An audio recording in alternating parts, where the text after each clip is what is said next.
The victory 6 months after Tommy first found Zix chained in an abandoned factory. The world had changed in ways no one could have imagined. The Cathari War, as historians would later call it, lasted exactly 73 days. It began with desperate alien attempts to silence the growing revelation of their activities, and ended with the complete withdrawal of Cathari, forces from Earth's solar system. Tommy stood on the observation deck of the newly constructed Dragon Guard headquarters in Colorado, watching young riders practice aerial maneuvers with their bonded companions. The facility, built with a combination of human engineering and dragon-provided materials, housed over 300 human-dragon partnerships from around the world. Hard to believe it all started with one chained dragon in an old factory, Zix observed, settling beside him with the grace that came from fully healed wings and renewed strength. Tommy smiled, running his hand along her neck scales, which now shimmered with health and happiness. The bond between them had grown so strong that they could share thoughts without conscious effort, their minds intertwined in a partnership that made them both more than they could ever be alone. The Cathari really didn't see it coming, did they? Tommy mused. They understood individual humans, but not human communities, Zix replied. They never learned that your species becomes strongest when protecting something precious. The war had been unlike anything in human history. Instead of armies fighting armies, it had been a conflict fought in shadows and cyberspace, in the depths of space and in the hearts and minds of ordinary people. When the Cathari abandoned their covert approach and began open raids on population centers, they expected to face scattered resistance from primitive humans. Instead, they encountered a coordinated defense network of dragon riders, military units equipped with alien technology provided by freed dragons, and, most surprisingly, civilian populations who refused to surrender their children without a fight. The turning point came during the Battle of Chicago, when Cathari forces attempted to establish a permanent base in Grant Park. They found themselves facing not just Dragon Guard units, but ordinary citizens who had learned to work together in ways that disrupted the aliens' ability to maintain their technological advantages. Tommy had been there, riding Zix through skies filled with invisible enemy ships, using their bond to coordinate strikes with other rider pairs. But the real heroes had been people like Mrs. Chen, who organized neighborhood watch groups that used simple mirrors and flashlights to reveal cloaked Cathari vessels. Or like Sarah Henderson, the red-haired girl whose rescue had started Tommy's war with the aliens, who discovered she could sense Cathari shapeshifters and teach others to do the same. The Pale Ones never understood that humans fight differently when they fight together, Ember observed, gliding over to join them on the observation deck. The ancient dragon had become something of a mentor to Tommy, teaching him techniques developed over centuries of conflict. Marcus Thorne approached from the elevator, looking older but more at peace than when Tommy had first met him. The latest reports from the outer system monitoring stations, he said, handing Tommy a tablet. No Cathari energy signatures detected for the past 6 weeks. I think we can officially declare Earth free of their influence. Tommy scanned the data, noting the absence of the distinctive power readings that marked Cathari ships. Do you think they'll be back? Doubtful, Marcus replied. The Cathari Empire built their expansion on the principle of easy conquest. They target worlds that can't unite against them, species that can be divided and controlled. Humans proved to be neither. It was true. The war had awakened something in humanity that even the Dragon Guard hadn't expected. The revelation that psychic abilities were real, and that children were being hunted for them, had triggered a protective response that transcended national boundaries. Religious differences and cultural divides, countries that had been enemies for decades found themselves sharing intelligence about Cathari operations. Military units that had never worked together coordinated perfectly when defending human settlements. Most remarkably, the general population had embraced the presence of dragons and their riders with enthusiasm rather than fear. Your species surprised even us, Zix admitted. Dragons have worked with many peoples across many worlds, but none have ever adapted so quickly or fought so fiercely for strangers. Tommy thought about that as he watched a group of new riders learning to communicate with dragons who had chosen them. In the early days of the war, dragon-human bonding had been rare and precious. Now it seemed like every week brought news of new partnerships forming, as if the conflict had awakened dormant abilities in thousands of people. What happens now? Tommy asked. Now we build something better, Marcus replied. The Cathari may be gone, but they weren't the only threat out there. And more importantly, this whole experience has shown us what humans and dragons can accomplish together. He gestured toward the training fields, where riders from dozens of countries worked side by side, their dragons sharing knowledge that would have taken humans centuries to discover on their own. We're not just a defense organization anymore, Marcus continued. We're becoming something new, a bridge between species, a way for Earth to take its place among the civilized worlds without losing what makes us human. And a way for dragons to have a true home again, Zix added. The Cathari scattered my people across the galaxy, but here, with humans, we can rebuild our communities in safety. Tommy nodded, understanding the magnitude of what they were creating. Earth had become a sanctuary for dragons fleeing Cathari oppression, while humans gained access to knowledge and abilities that would transform their civilization. His phone buzzed with a message from his mother, who was now the chief medical officer for the Dragon Guard. She'd developed techniques for treating both human and dragon injuries, work that had made her one of the most respected doctors in the organization. Family dinner in an hour, Tommy announced. Mom says she has news about the scholarship program. The program to identify and train young humans with the gift? Zix asked. Yeah, apparently they've got over 1,000 candidates now. Kids from all over the world who want to learn to work with dragons. Tommy thought about those children. Kids like Sarah Henderson, who had discovered abilities they never knew they possessed. The world they were growing up in would be fundamentally different from the one Tommy had known just 6 months ago. As they made their way down to the residential levels, Tommy reflected on how much his own life had changed. He was still 13, still went to school, though it was now the Dragon Guard Academy. Still got in trouble for leaving his room messy. But he was also a veteran of interstellar war, bonded to an alien creature who had become his closest friend, and part of an organization that was reshaping human civilization. Tommy regrets the changes? Zix asked, sensing the complexity of his emotions. No, Tommy said immediately. I just think about that day in the factory sometimes. What would have happened if I'd just walked past? If I'd been too scared to help? Zix would have died. The Pale Ones would have continued their secret operations. Thousands more children would have been taken. And now the galaxy knows that Earth is protected. Now dragons have allies who will not abandon them.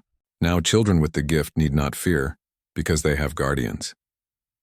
Tommy smiled as they reached the Martinez family quarters.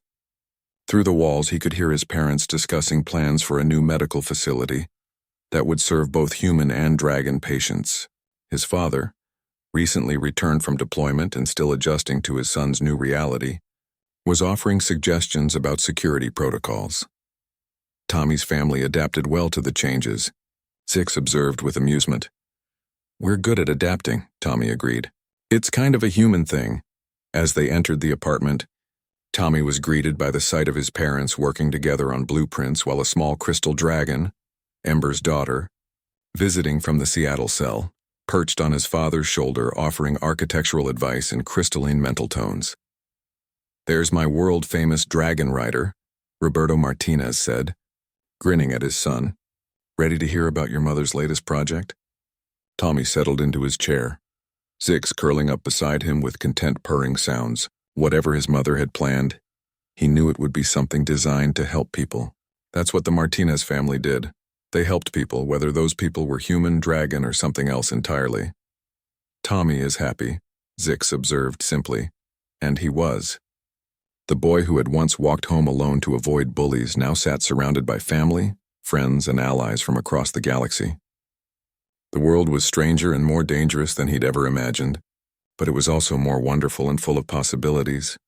So, Maria began, her eyes bright with excitement, how do you feel about establishing the first interplanetary medical exchange program? Tommy laughed, feeling the warm contentment of his bond with Zix, the love of his family, and the satisfaction of work that mattered. 6 months ago, he'd been nobody special, just another kid trying to get through middle school. Now he was a guardian, a protector, a bridge between worlds. And it had all started with one simple decision: to help someone who needed it, regardless of the consequences. Indeed, Zix agreed, her mental voice warm with affection and pride. The Alliance. The video went viral within 6 hours. Mrs. Chen, Tommy's elderly neighbor, had been recording her grandson's birthday party in her backyard when the Kethari ships appeared. Her phone captured everything: the shimmering outlines of cloaked vessels, the pale aliens descending on beams of light, and most spectacularly, 13-year-old Tommy Martinez breathing blue fire at extraterrestrial kidnappers. By morning, Dragon Boy vs. Aliens was trending worldwide. News outlets struggled to explain footage that seemed impossible, but was clearly authentic. Government officials issued carefully worded denials that fooled no one. Most importantly, other families with gifted children began coming forward. Tommy woke to find his mother on the phone with their 15th caller of the morning. "Yes. I understand your daughter has been having strange dreams about flying," Maria was saying patiently. "Yes, we'd like to speak with you. Can you be here by 2 o'clock? "Tommy's plan is working," Zix observed from her corner of the garage. The dragon was much stronger now, able to move freely and even manage short flights around the enclosed space. The pale ones lose their greatest weapon when they cannot hide. Tommy nodded, though he was beginning to understand the magnitude of what they'd started. The phone had been ringing constantly since dawn. News vans were parked outside their house. Government agents in black SUVs sat at both ends of their street, not even bothering to be subtle about their surveillance. "How many families so far?" Tommy asked as his mother hung up. 43 confirmed cases of children with telepathic abilities. Probably twice that many who are too scared to call. Maria rubbed her temples wearily. "And according to your father's contacts, military bases worldwide are reporting similar videos. This isn't just happening here, Tommy, it's global." The front doorbell rang for the 100th time that morning. Tommy peered through the window to see a woman in her 30s holding the hand of a girl who looked about 10 years old. The child's eyes had the telltale golden flecks that marked someone with the gift. "I'll get it," Tommy said. But as he reached for the door, Zix's mental alarm stopped him cold. Danger. Not what they appear to be. Tommy looked more carefully at the woman and child. They looked perfectly normal, but something felt wrong. The woman's smile didn't reach her eyes, and the little girl moved with an odd mechanical precision. Kethari in disguise, Zix confirmed. They use shape-shifting technology to mimic humans, but they cannot hide their cold minds from dragon senses. Tommy called his mother over and quietly explained the situation. Maria looked through the window again, her nurse's training allowing her to spot the subtle wrongness in their visitors' behavior. "How many others might be disguised?" she asked grimly. "Unknown. But the pale ones are desperate now. Their secret operations have been exposed. They will try anything to reclaim their advantage." The fake family at their door eventually left when no one answered. But 20 minutes later, Tommy felt another cold presence approaching from the backyard, then another from the side of the house. The Kethari were surrounding them. "We need help," Maria said, reaching for her phone. "Real help, from people we can trust." That's when a new voice spoke in their minds, not Zix's familiar mental touch, but something deeper and more powerful. "Help has arrived." The voice belonged to a man who walked through their back door without opening it, his body shifting from translucent to solid as he materialized in their kitchen. He was tall and lean, with silver hair and eyes that held an ancient wisdom. Most remarkably, a magnificent golden dragon perched on his shoulder, no larger than a house cat but radiating immense power. "I am Marcus Thorne," he said, his mental voice carrying the weight of centuries. "This is Ember, my bonded companion. We represent the Dragon Guard, humans and dragons who have fought the Kethari for generations." Tommy felt Zix's excitement and relief through their bond. "The Guard still exists," Zix had hoped but was not certain. "You're real?" Tommy asked, staring at the man who looked like he'd stepped out of a fantasy novel. "Very real," Marcus replied aloud, his physical voice carrying a slight British accent. "And we've been looking for you since that footage hit the internet. You have no idea how rare it is to find a natural bond as strong as yours and Zix's." Ember, the golden dragon, launched herself from Marcus's shoulder and glided over to where Zix was hiding behind the workbench. The two dragons touched noses in what was clearly a greeting between old friends. "Ember is an elder," Zix explained, her mental voice filled with reverence. "She has fought the Pale Ones for over 1,000 years. The Kethari are moving fast now that their operations are exposed," Marcus continued. "They're grabbing as many gifted children as they can before governments can react. We estimate they've taken over 60 kids in the last 12 hours alone." Maria's face went white. 60 children? The good news is that your video has triggered something we've been preparing for decades. Dragon Guard cells are activating worldwide. Military units loyal to protecting humanity rather than serving alien interests are moving into position. And most importantly, other dragon-human partnerships are revealing themselves. As if summoned by his words, more figures began materializing in their kitchen. A young woman with bright pink hair and a dragon that looked like it was made of living crystal. An elderly Japanese man whose dragon companion resembled a serpent made of flowing water. A teenage boy about Tommy's age with a dragon that seemed to be composed entirely of shadow and starlight. The Seattle cell, the crystal dragon's mental voice was like wind chimes. We came as soon as we saw the video. Tokyo cell reporting. Added the water dragon with formal precision. And Boston finished the shadow dragon with obvious enthusiasm. This is so cool. Another kid bonded. I thought I was the only one under 30. Tommy's head spun as he tried to process what was happening. In the space of 10 minutes, his garage had become a meeting place for what appeared to be a secret society of dragon riders. How long has this been going on? He asked. The Dragon Guard was founded in 1847, Marcus explained, after the first major Cathari incursion. We've been fighting a shadow war ever since, protecting Earth and maintaining the ancient treaties that keep the Cathari from open invasion. Treaties? Agreements signed with various human governments over the centuries. The Cathari are allowed limited operations on Earth in exchange for certain technologies. But they're only supposed to take volunteers and only adults.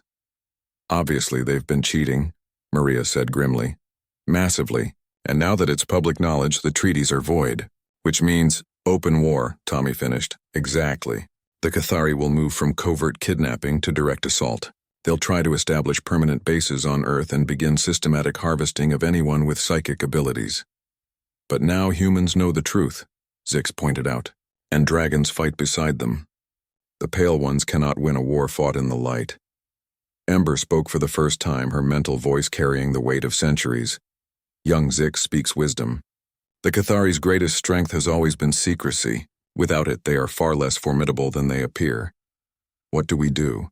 Tommy asked. Marcus smiled, and for a moment he looked less like an ancient warrior and more like a proud teacher. We do what the Dragon Guard has always done. We protect the innocent, fight the darkness, and show the universe that humanity doesn't surrender easily.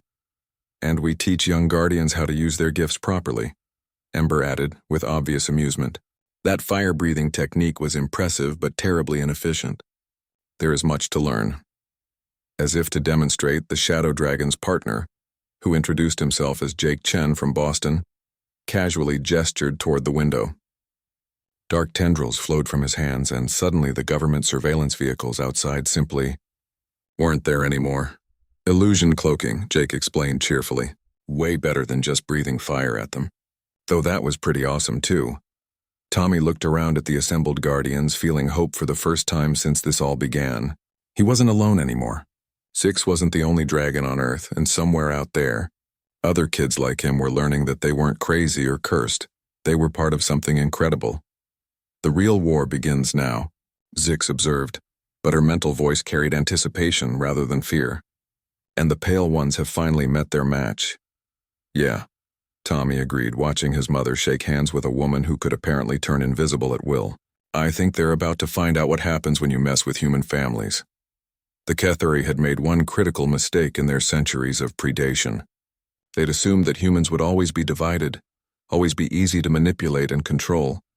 They were about to learn just how wrong they could be. The hunt 3 days after Zix's rescue, Tommy's life had settled into a surreal routine. Before school, he'd spend an hour in the garage with the dragon, sharing breakfast and continuing their healing bond. The connection between them had grown incredibly strong.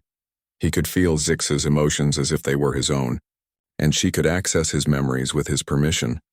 The physical changes in both of them were becoming impossible to ignore. Zix's scales had regained their lustrous shimmer. Her wounds were healing at an incredible rate, and she could now extend her wings fully without pain. Tommy, meanwhile, found himself faster, stronger, and more alert than he'd ever been. His eyesight had improved dramatically, and he could now see in near total darkness. But most importantly, they developed something that worried them both, the ability to sense other humans with the gift. Tommy first noticed it during lunch on Wednesday. He was sitting alone in the cafeteria as usual, when a strange tingling sensation made him look up. Across the room, a small girl with bright red hair and thick glasses was staring at him with obvious confusion. Even from 30 feet away, he could feel the psychic potential radiating from her like heat. She has the gift, Zix confirmed when he shared the experience that evening. Strong but untrained, vulnerable. We have to warn her, Tommy said immediately. And her family.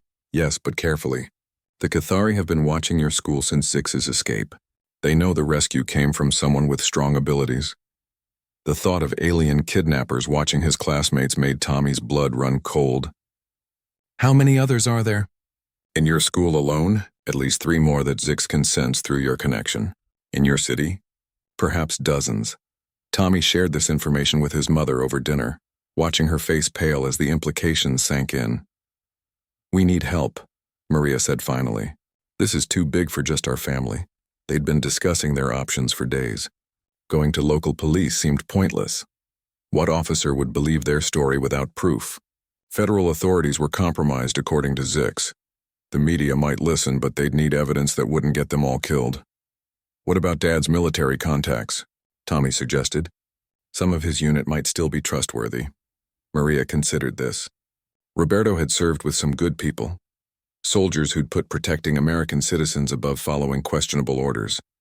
Maybe, but we'd need to be very careful about who we approach. Their planning was interrupted by Zix's sudden mental shout of alarm. They come, the pale ones search nearby. Tommy and his mother must hide quickly. Tommy felt it too now. A cold, predatory presence scanning the neighborhood like invisible searchlights.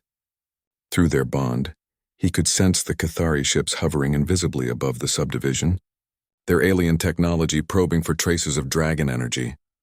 Basement, Maria hissed, grabbing emergency supplies they'd prepared for exactly this scenario. Now. They'd spent the previous evening preparing a hiding spot in the basement's utility room, behind the water heater where thick pipes and concrete would hopefully mask their presence. Zix, despite her improved condition, was still too weak to open a portal to escape, so hiding was their only option. As they huddled in the cramped space, Tommy felt the alien minds pressing against the edges of his consciousness. The Cathari were scanning house by house, searching for the distinctive mental signature of human-dragon bonding. He tried to make his mind as small and quiet as possible, drawing on meditation techniques Zix had taught him. Stay calm, Zix whispered in his thoughts. Fear makes the gift shine brighter. Think of peaceful things.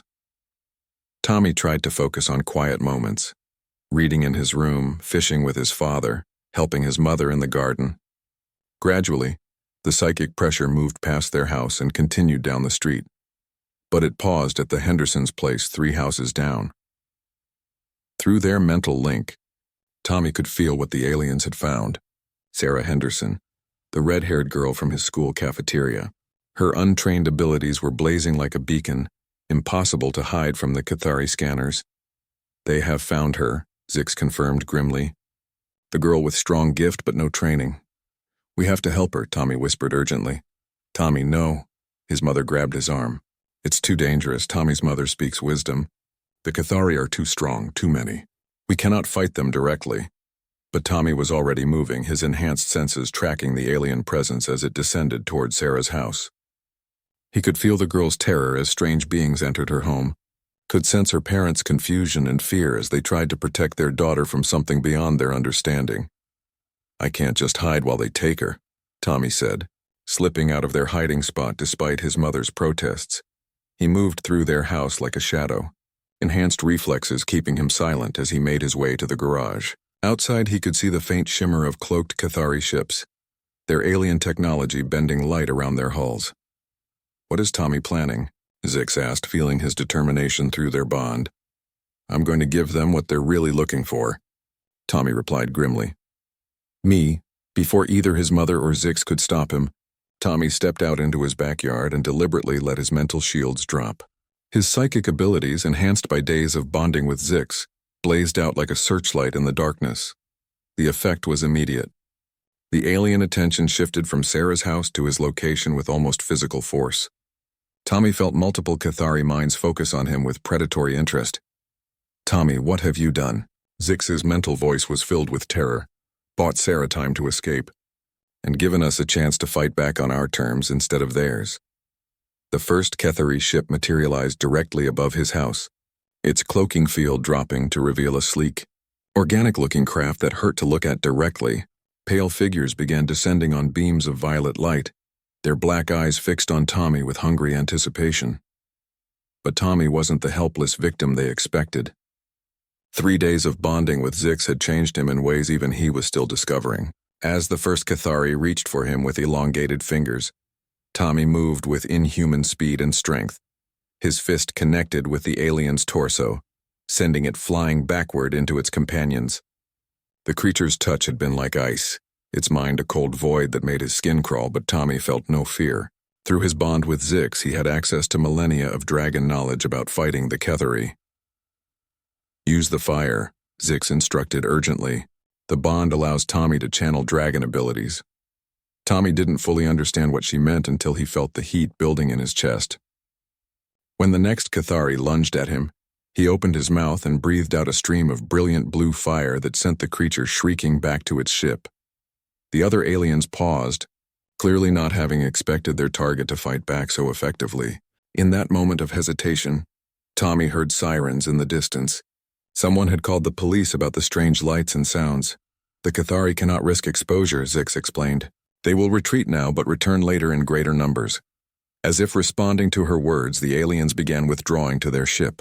But their leader, taller and more decorated than the others, pointed one long finger directly at Tommy. When it spoke, the words appeared in his mind like ice crystals. You cannot hide forever, young gift-bearer. We know your scent now. We will return for you and the dragon you harbor. And when we do, you will watch your family suffer before we claim you. The ship vanished as suddenly as it had appeared, leaving Tommy standing alone in his backyard as police cars rounded the corner.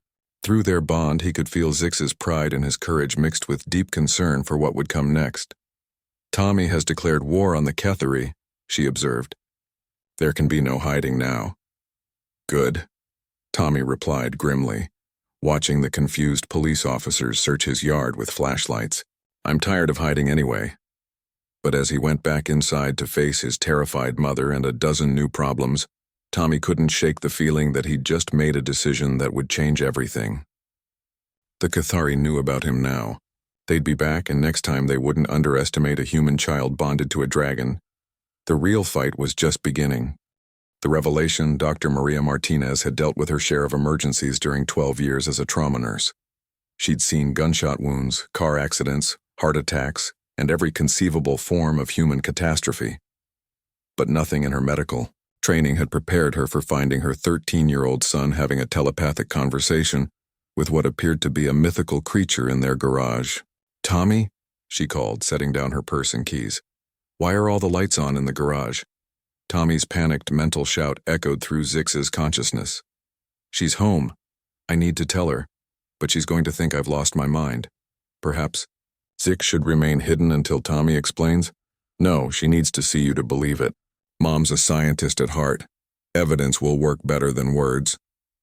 Tommy met his mother at the garage door, trying to look casual while his heart hammered against his ribs. Hey, Mom. Good day at work? Maria Martinez studied her son's face with the sharp eyes that made her such an effective nurse. Long day. Lost a patient to a heart attack, saved 2 others from a multi-car pileup. You know, the usual. She paused, noticing his nervous energy. You seem jumpy. Everything okay? Actually, I need to show you something. But I need you to promise not to freak out. Maria's maternal instincts immediately went into high alert. Thomas Miguel Martinez, what have you done?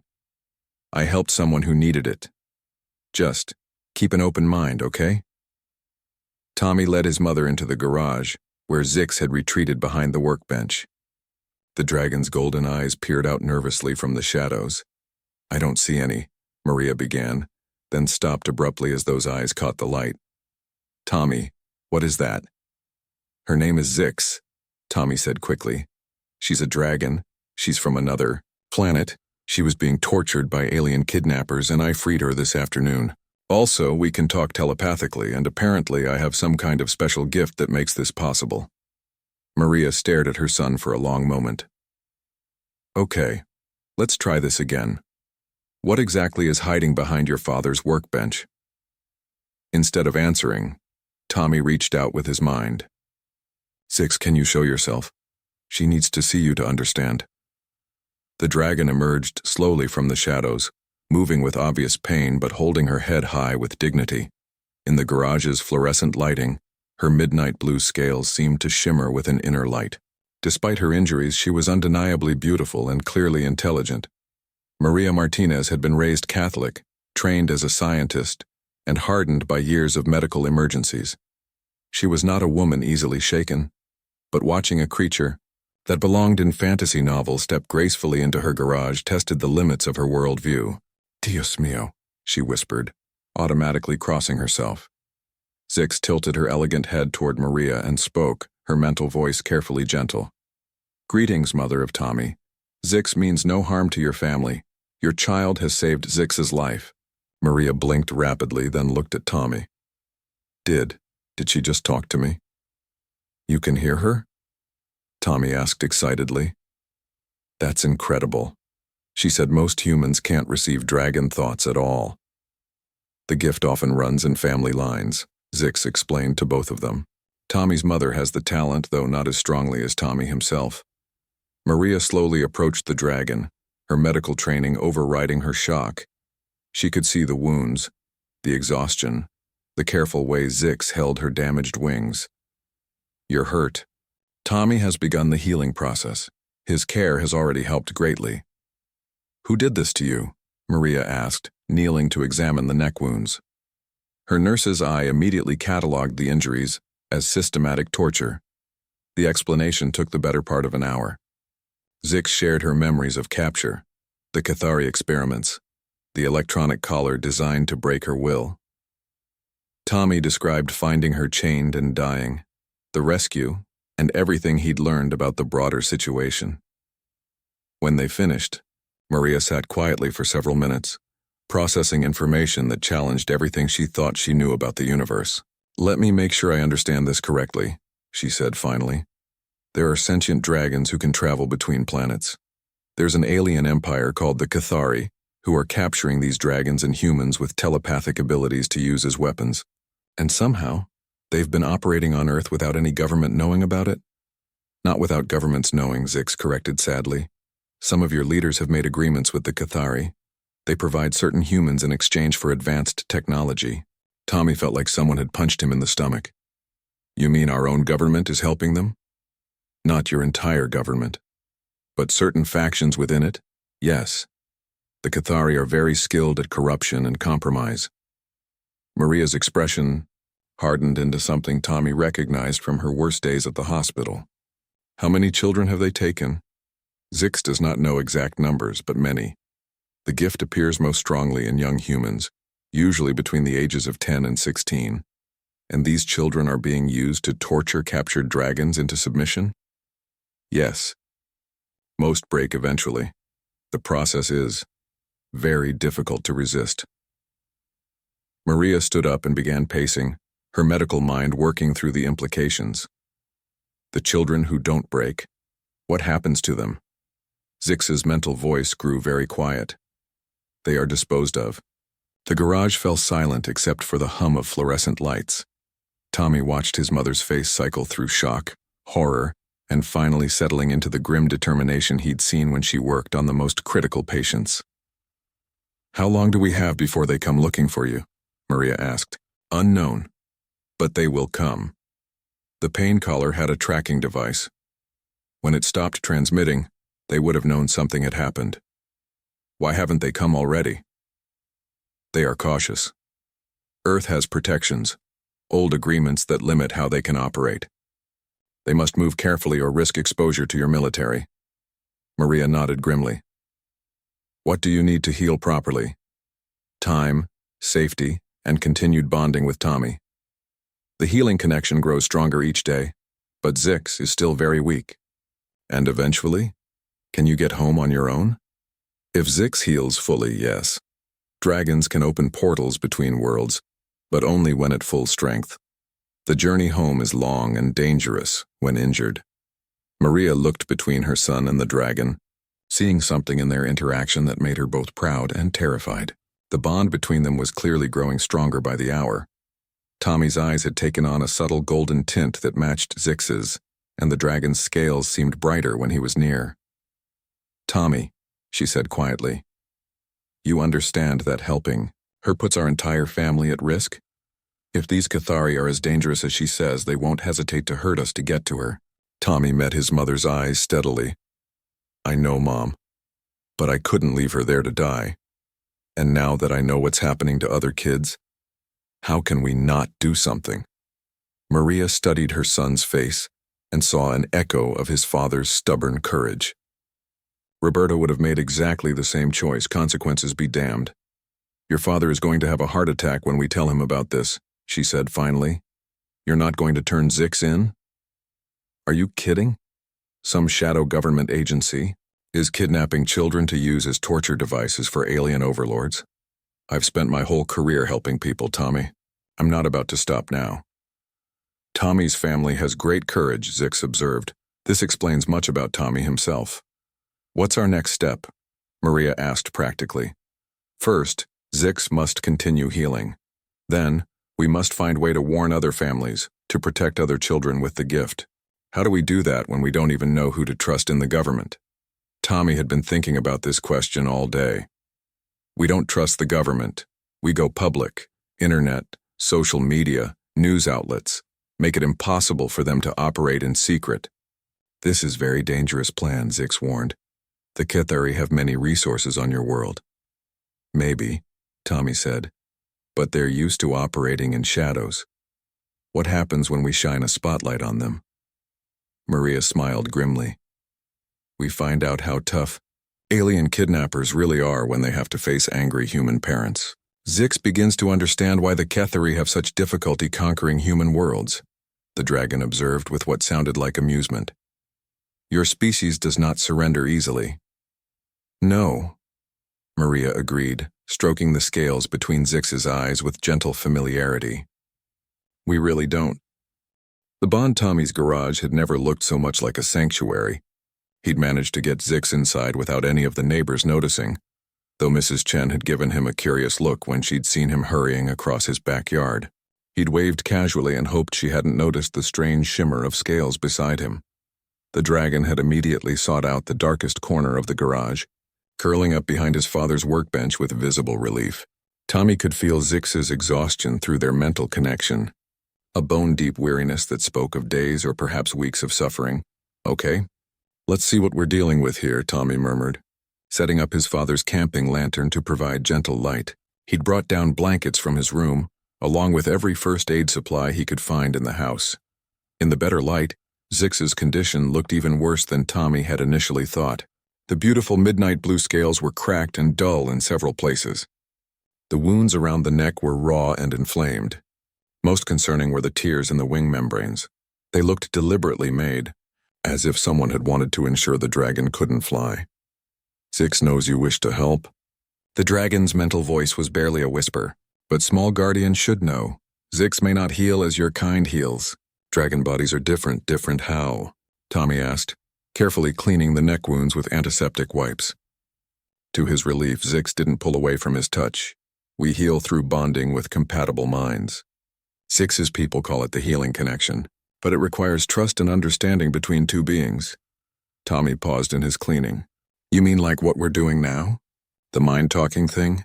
"Yes, but deeper. The connection you and Zix share is unusual. Most humans cannot touch dragon thoughts at all. Those who can are precious to both our peoples." The dragon's golden eyes fixed on Tommy's face with an intensity that made him feel like he was being examined at a cellular level. "Small guardian has the gift very strongly. Stronger than Zix has ever felt from a human child. Is that good or bad?" Tommy asked, resuming his gentle cleaning. "Good for healing. Perhaps dangerous for other reasons. The Pale Ones seek humans with the gift. They use such humans to control captured dragons." A chill ran down Tommy's spine.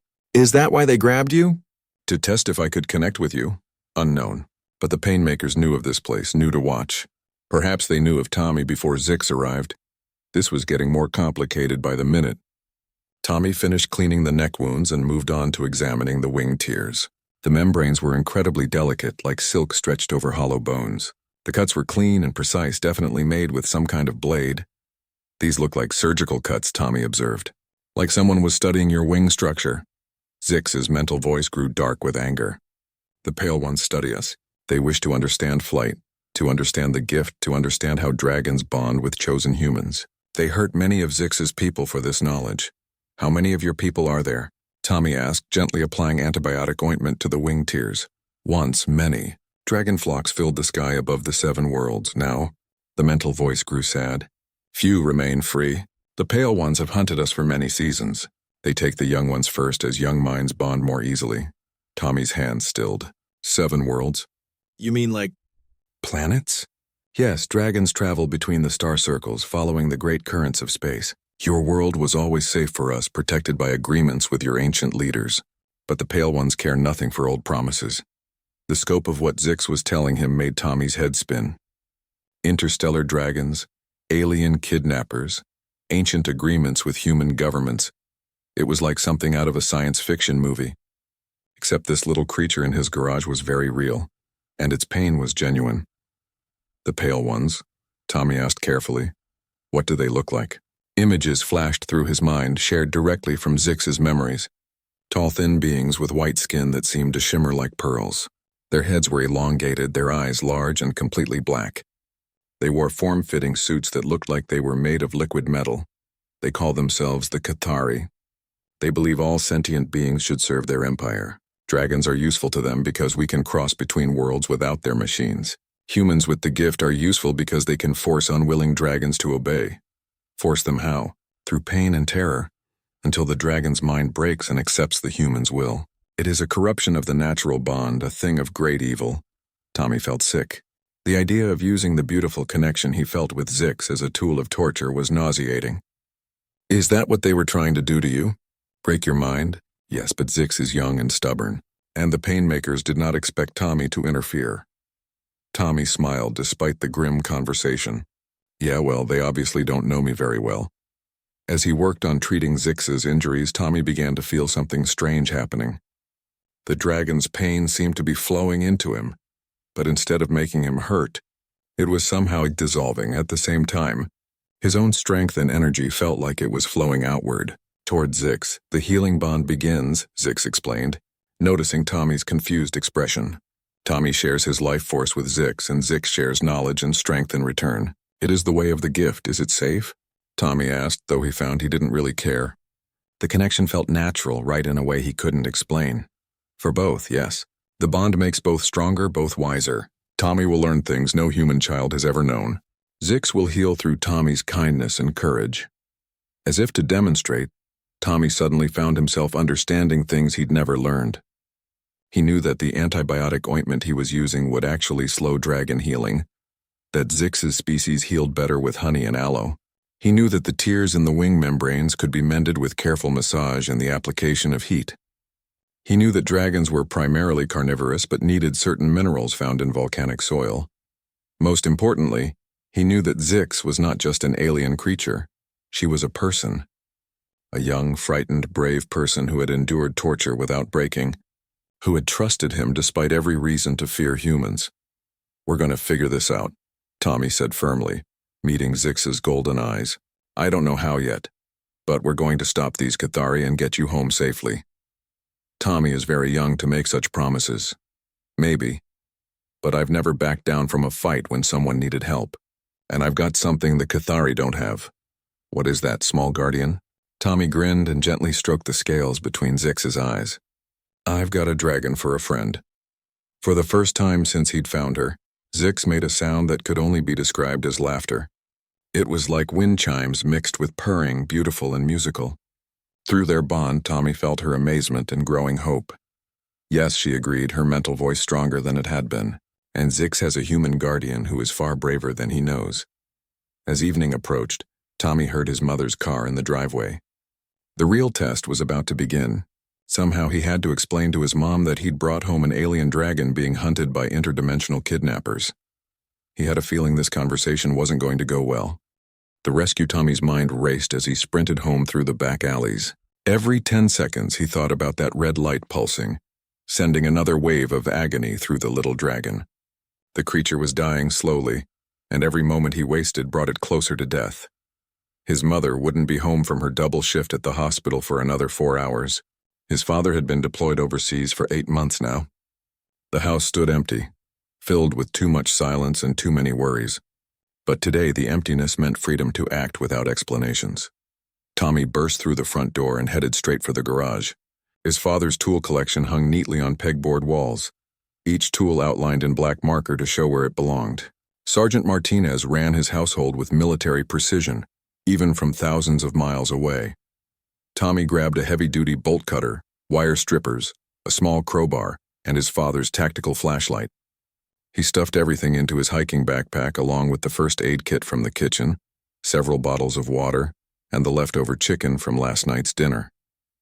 He had no idea what dragons ate, but figured protein couldn't hurt. The electronic collar worried him most. He'd helped his father wire electrical outlets before, so he understood the basics, but this device looked far more sophisticated than anything in a home improvement store. Still, all electronics had power sources, and power sources could be disconnected. 20 minutes after leaving the dragon, Tommy was back at the loading dock. The creature hadn't moved, which terrified him. But as his flashlight beam found those golden eyes, they tracked to focus on him. Still alive, still aware. "I'm back," Tommy whispered, kneeling beside the chains. "Let's get you out of here." The bolt cutters made quick work of the chain links, but Tommy left the collar for last. He needed to study it carefully before attempting anything. One wrong move could send a massive shock through the creature's system, possibly killing it instantly. The dragon seemed to understand what was happening. As each chain fell away, it made soft trilling sounds that Tommy interpreted as relief. When he finally cut the last link, the creature tried to stretch its cramped limbs, crying out softly as circulation returned to legs that had been bound for who knew how long. The collar was a masterpiece of cruel engineering. The device measured about 6 inches long and 2 inches thick, wrapped around the dragon's neck like a high-tech torture instrument. Tommy could see multiple wire connections, a small antenna, and what looked like a power indicator. Most concerning was a small red button on the side labeled with symbols he didn't recognize. "Okay, little guy, this is the tricky part," Tommy murmured, studying the collar's construction. "I need to figure out how this thing works before I try to remove it." The dragon held perfectly still, as if it understood the delicate nature of the situation. Tommy used his phone's camera to take pictures of the device from every angle, documenting the wire connections and markings. The collar wasn't locked in the traditional sense. It appeared to be held closed by some kind of electromagnetic mechanism. Tommy noticed a small seam where 2 halves of the collar met. Using his father's smallest screwdriver, he carefully probed the edges. The metal was warm to the touch and hummed with electrical current. But after several minutes of careful examination, he found what he was looking for: a manual release hidden beneath a small panel. The panel required a special tool to open, but Tommy improvised with a paperclip he'd brought along. Inside, he found a simple switch labeled with what looked like the same alien symbols from the red button. Taking a deep breath and hoping he was making the right choice, Tommy flipped the switch. The collar's red light immediately changed to green, then went dark entirely. With a soft click, the device opened and fell away from the dragon's neck. The relief was immediate and dramatic. The creature's eyes brightened, its breathing deepened, and for the first time it lifted its head without obvious pain. Tommy could see the raw wounds where the collar had rubbed, but they looked superficial. The real damage had been from the electrical shocks. "There you go," Tommy said softly, backing away to give the dragon space. "You're free." The creature struggled to its feet, legs shaking from weakness and cramped muscles. It was smaller than Tommy had initially thought, about the size of a medium dog but built more delicately. Its wings unfolded partially, revealing tears in the membrane that suggested rough handling. For a moment, they simply looked at each other. Tommy had expected the dragon to immediately fly away or run, but instead it sat back on its haunches and studied him with those intelligent golden eyes. Then, to Tommy's amazement, it spoke. Not in words exactly, but the meaning appeared directly in Tommy's mind like someone had written it there. The voice was young, frightened, but filled with gratitude. "Thank you, small guardian. You have saved Zix from the painmakers." Tommy's mouth fell open. "You can talk?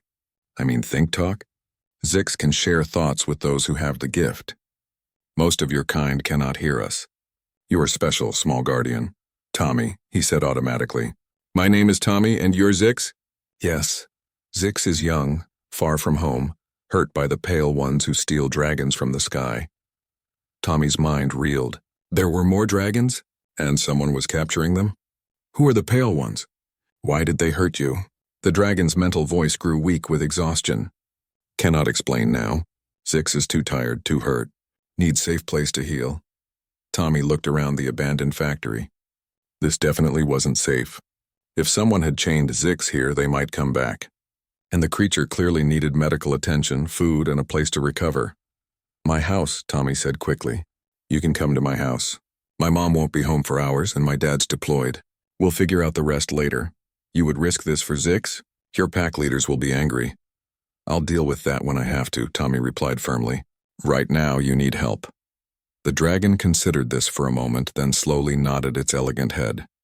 Zix accepts this kindness, but small guardian, Tommy, must understand. The pale ones will look for Zix. This brings danger to your nest. Tommy thought about the implications, but only for a second. Some decisions didn't require deep consideration. Then we'll deal with that too. Can you walk? Zix struggled to its feet and took a few tentative steps. The creature was weak but mobile. Tommy shouldered his backpack and gestured toward the gap in the fence. Stay close to me. If anyone sees us, try to look like a weird dog or something. As they made their way through the industrial district, Tommy's mind buzzed with questions and concerns. He was harboring what appeared to be an alien creature, possibly stolen from its home by unknown kidnappers. His mother would have a heart attack. The authorities would probably take Zix away for study. And somewhere out there, the pale ones were apparently hunting dragons. But looking down at the brave little creature limping beside him, trusting him completely despite having just met him, Tommy felt no regret. This was the right thing to do. Whatever came next, he'd face it. As they reached his neighborhood, Zix suddenly stopped and looked up at the sky with fear in its golden eyes. They search. The dragon's voice whispered in Tommy's mind. The pale ones come from above. We must hide quickly. Tommy looked up but saw only normal afternoon sky. Whatever was up there was invisible to human eyes, but Zix's terror was real, and that was enough for him. This way, he whispered urgently. We're almost home. The Discovery Tommy Martinez adjusted his worn backpack straps as he took the long way home from Jefferson Middle School. The 13-year-old had learned to avoid the main streets after 3 o'clock. That's when Derek and his gang usually prowled the neighborhood looking for easy targets. Tommy had been their favorite punching bag since the beginning of 7th grade, when he'd made the mistake of correcting Derek's answer in science class. The abandoned industrial district offered a safer route, even if it meant walking an extra mile through rusted factories and overgrown lots. Most adults warned kids to stay away from the old Meridian steel plant, claiming it was dangerous. Tommy figured the real danger was running into Derek's fists, so he'd take his chances with some old machinery.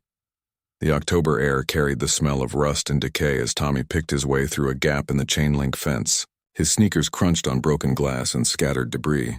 Graffiti covered every available surface, and weeds pushed through. Cracks in the concrete like nature's rebellion against human abandonment. He was halfway across the main yard when he heard it, a sound so faint he almost missed it over the wind rattling through broken windows. It was like whimpering, but not quite animal, not quite human. Tommy stopped walking and tilted his head, listening carefully. There it was again, coming from somewhere near the old loading dock. Every instinct told him to keep walking. Strange sounds in abandoned places usually meant trouble, but something about the noise tugged at him. It sounded so helpless, like whatever was making it needed help desperately. Tommy had always been the kid who brought home injured birds and tried to nurse stray cats back to health. His mother constantly scolded him for his soft heart, warning that not everything in the world could be saved. But Tommy couldn't help himself.